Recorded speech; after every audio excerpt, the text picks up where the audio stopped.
Pa kayo atong the chocolates guys nga book style man ni siya no din. Nag-flip cover to read ni siya na ni siya basahon diri nga story. So ayan. 18 pieces ang sulod ano niya. 4 grams ang chocolates. Ayan, assorted din sa chocolates ha. So ayan, gwapa kaayo siya no. Gwapa kaayo siya pa. Inig open mo ani na kay basahon yan lang kanindot kinapod siya ito from message sa imo ang tagaan o di ba gwapa kaayo. Nya kanisan 18 pieces ang sulod. Gihapon 4.5 grams din.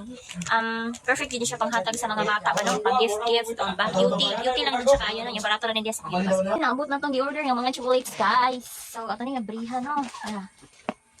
Yan na to, excited na kayo kung yung mulang tao o ano, gusto niya siya ng pagka-klase ng chocolates. This is from Dochi Chocolates. So, let's unbox this.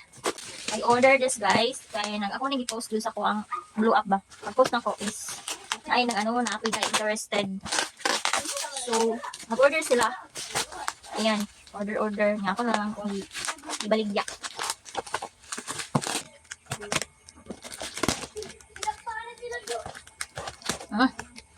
Okay, nalagyan siya guys. I'm so excited.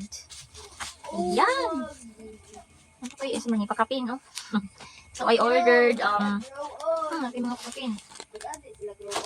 Ipakapinan tag. Ipakapinan tag ano? Oh, Dochi Premium Chocolate. So wala ka ba panindot sa seller kay gitagantan yung chocolates guys. So natay pa free. Okay, bye-bye man lang atong i-order, oh. So, mo na siya guys, order na ko diri og pouch. Mo na siya pouch. Chocolate nga nakasulod sa pouch. So, inan. 1, 2, 3, 4, 5, 6, 7. So, this is the inan siya nga klase. Kanang na siya pagka-box nga. Gisulod siya box nga chocolate. Ayan. So, 7 ka buhok niya siya. So, nani dahil ko kaayo. Barato ni siya diyan sa akong yellow basket. Ayun. Perfect siya kaayo panghatag ba, no? Order na ko ani. Maura man gani ang mga available ba. Kaya nga palagi kasi ito na sold out ba. Sige, sold out niya. Kani ako mo taning duhaon niya. Green raman ang available nga pouches. Try ko gisa.